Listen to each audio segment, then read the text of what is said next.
오늘 우리에게 주시는 하나님의 말씀은 에스라 7장 1절에서 10절 말씀입니다.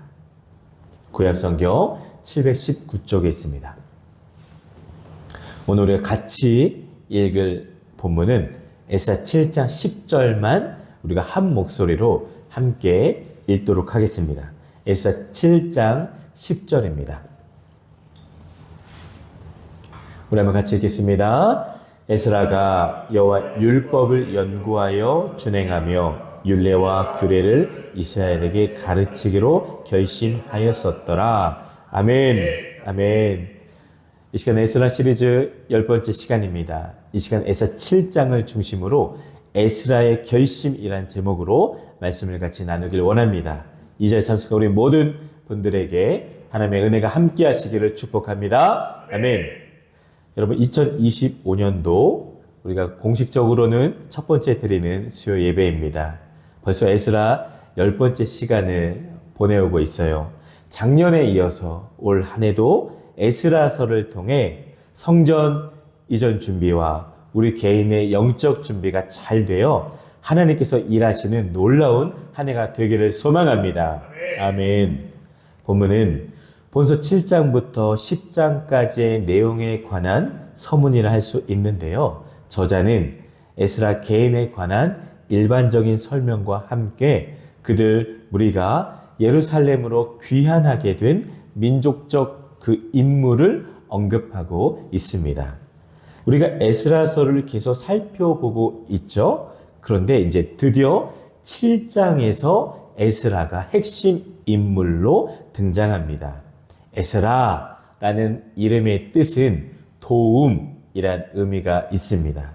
에스라 느헤미야에서 그 이름이 27회에 나오고 역대기에 한 번 등장합니다. 에스라를 부를 때 여러분 우리는 흔히 에스라를 학자 에스라 이렇게 많이 부릅니다. 그는 역사 가운데 기록되는 그 이유는 바로 그가 말씀의 사람이라는 것이죠.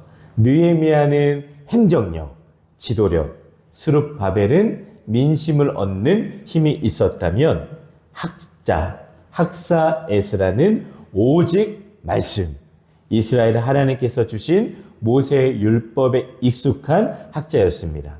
6절을 한번 같이 보실까요? 7장 6절을 보시면 그는 이스라엘의 하나님 여호와께서 주신 모세의 율법에 익숙한 학자라고 소개합니다. 모세의 율법을 잘 알 뿐만 아니라 자신이 그대로 그 말씀을 실행하며 가르치는 사람이었어요. 그리고 또 6절을 보시면 그의 하나님 여호와의 도우심을 입음으로 왕에게 구하는 것은 다 받는 자이더니. 아멘. 또 이렇게 소개합니다. 에스라는 그 말씀으로 바벨론과 페르시아의 왕에게 구하는 것마다 다 받는 사람이 되었습니다. 여러분, 말씀의 사람 에스라가 이스라엘에 돌아와서 시작한 사역, 우리 교회 올 한 해 표어, 올 한 해 하나님께서 일하시는 교회가 되기 위해서는 먼저 우리 자신부터가 하나님의 말씀으로 꽉 채워져야 하나님과 함께 일을 할 수 있다는 것을 꼭 기억하시기를 바랍니다. 여러분 꼭 올 한 해 말씀으로 충만하시기를 축복합니다. 에스라는 대제사장 아론의 10대 손이며 모세의 율법에 익숙한 학사이고 당시 아시아 근동의 지배적 위치에 있던 바사의 왕에게 신임을 받던 인물이었습니다.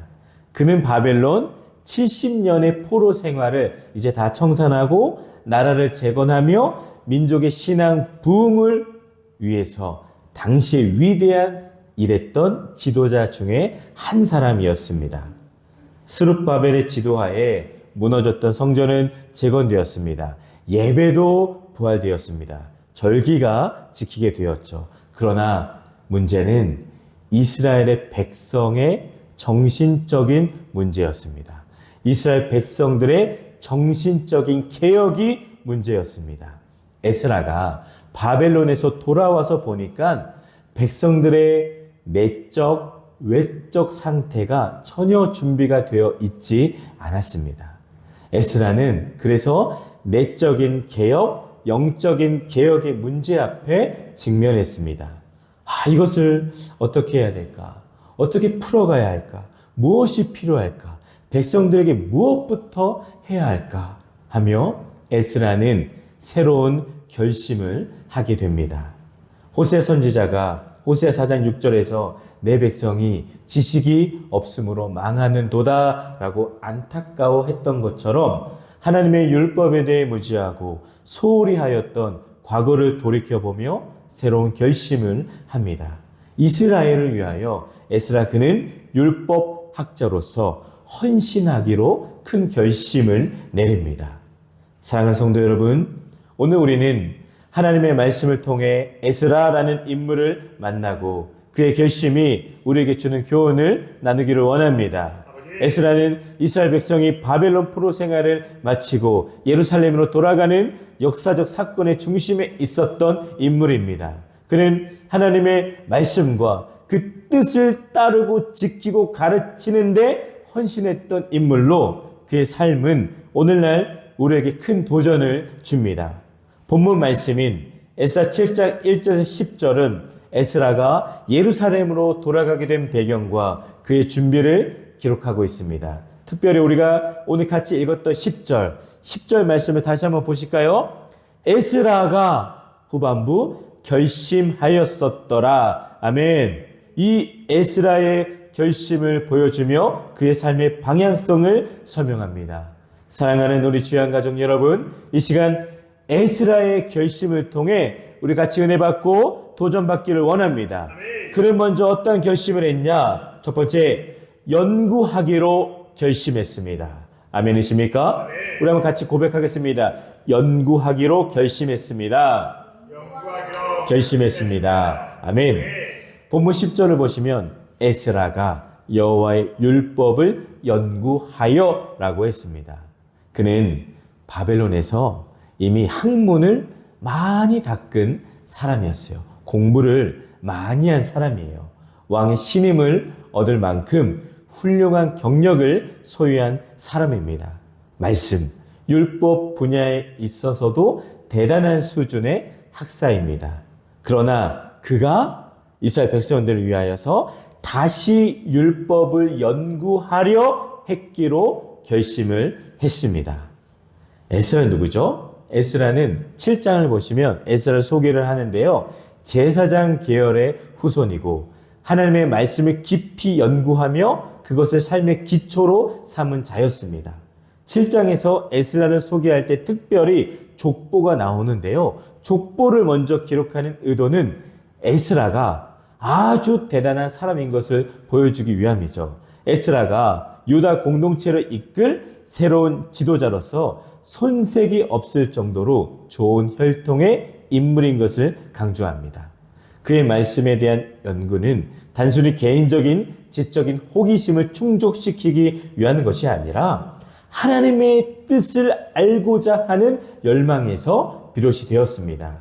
여러분, 에스라가 그 말씀을 연구하기로 결심한 동기를 보면은 돌아와서 보니까 유다 백성들의 내적인 외적인 상태가 정신적인 개혁이 필요했죠. 즉 새로운 환경을 의식했기 때문입니다. 긴 세월의 포로 기간에서 돌아온 백성들의 영적 상태는 다양하게 변질되어 있었을 것이에요. 그들의 현실적인 관심도 다양할 것이고 하나님 중심의 삶이 아니라 이방 우상의 문화의 중심에 젖어 살았기에 말씀, 율법 생활과는 많은 괴리가 있었을 겁니다. 때문에 에스라 자신이 아무리 하나님의 율법에 능통했어도 이 새로운 환경에 직면한 백성들에게 무엇부터 어떻게 가르쳐야 할 것인가 하는 문제는 지도자로서 심각한 도전이었을 겁니다. 그래서 그는 기본부터 시작하자. 기본부터 가르치자. 그러기에 나부터 율법을 새로이 연구하기로 마음먹었던 것입니다. 여러분, 현 시대를 살아가고 있는 우리 성도들에게 우리 그리스도인들에게 우리 주양 교인들에게 하나님의 살아계신 이 말씀을 어떻게 전할까 하는 고민이 목회자의 가장 큰 고민입니다. 목회자를 통해 하나님의 말씀을 설교를 듣고는 있는데 과연 성도들의 삶을 보면 얼마만큼의 변화와 성장이 있을까? 우리 삶도 작년과 올해 많이 다릅니다. 빠르게 변화하는 세상에서 변하지 않는, 변질되지 않는 가장 소중한 진리, 하나님의 말씀을 우리 모두가 새롭게 배우고 알아야 할 줄 믿습니다. 올 한 해 하나님께서 일하시기 위해서는 먼저 이 살아계신 이 하나님의 말씀을 주야로 묵상하고 말씀의 능력을 힘있기를 간절히 축복합니다. 또한 그는 에서 자신이 먼저 재무장될 필요가 있었습니다. 가르치는 자의 심령이 바뀌지 않고서는, 가르치는 자의 심령이 새로워지지 않고는 다른 사람을 새롭게 하지 못합니다. 인간이 새로워지고 힘을 얻는 길이 어디에 있겠습니까? 그것은 주의 말씀, 곧 율법을 묵상하고 연구할 때입니다. 그것은 율법 자체가 영혼을 소생케 하고 우둔한 자로 지혜 있게 하고 슬픈 자에게 기쁨을 주고 영안을 밝혀 불의한 죄인을 정결케 하여 주기 때문인 것을 꼭 기억하시기를 바랍니다. 여러분, 우리도 하나님의 말씀을 연구하는 삶을 살아야 합니다. 목회자, 지도자 그러한 계층만 연구하는 것이 아니라 우리 다 같이 어린아이부터 말씀을 연구해야 합니다. 하나님의 말씀은 우리의 믿음과 삶의 기준이 되기 때문입니다. 시편 1편에서 시인은 주의 율법을 즐거워하며 주야로 묵상하는 자가 복이 있도다 라고 말씀합니다. 여러분, 말씀을 연구할 때 우리는 하나님의 뜻을 깨닫고 하나님의 계획에 따라 살아갈 힘을 얻게 됩니다. 여러분, 꼭 에스라의 그 결심, 말씀을 연구하기로 마음먹었던 그 결심이 올 한 해 저와 여러분들의 동일한 결심이 되기를 축복합니다. 두 번째, 그는 어떠한 걸 결심했습니까? 바로 준행하기로 결심했습니다. 우리 같이 고백하겠습니다. 준행하기로 결심했습니다. 준행하기로 결심했습니다. 아멘. 아멘. 정말 중요해요. 율법을 깊이 연구하는 것도 가르치는 일도 다 중요한 일입니다. 그러나 만일 아무도 준행하는 자가 없다면 그 무슨 소용이 있겠습니까? 율법은 궁극적으로 준행하는데, 지키는데 의미가 있습니다.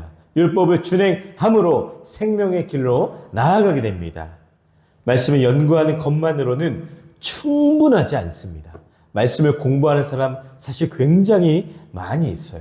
하나님을 믿지 않아도 말씀을 연구하는 사람은 굉장히 많이 있습니다. 그런데 그들이 다 하나님 알지 못하는 이유는 그 말씀대로 준행하지 않기 때문입니다. 여러분, 연구한 말씀을 그래서 우리의 삶에서 실천하는 것이 가장 필요합니다.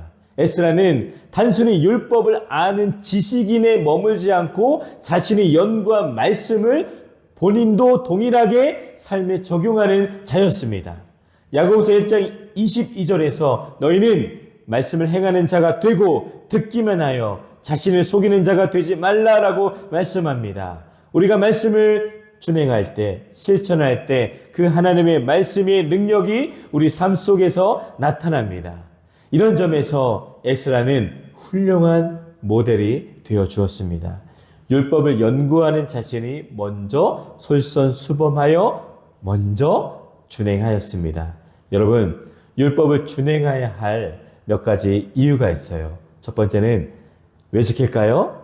하나님의 명령이기 때문입니다. 아멘이십니까? 아멘, 아멘. 목회자, 그 다음에 장로님, 권사님들의 부탁, 권면이 아니에요. 하나님의 명령이기 때문에 우리는 무조건 준행하는 겁니다.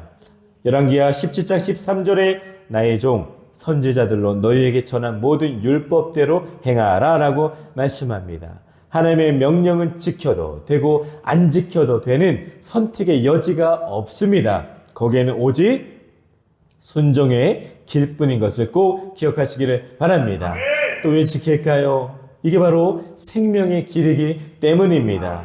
신명기 4장 1절 이스라엘아 이제 내가 너에게 가르치는 규례와 법도를 듣고 준행하라. 그리하면 너희가 살 것이요. 아멘. 말씀합니다. 말씀을 준행하면 생명의 길이 열립니다. 바로 영원한 생명입니다. 또한 말씀을 왜 지킬까요?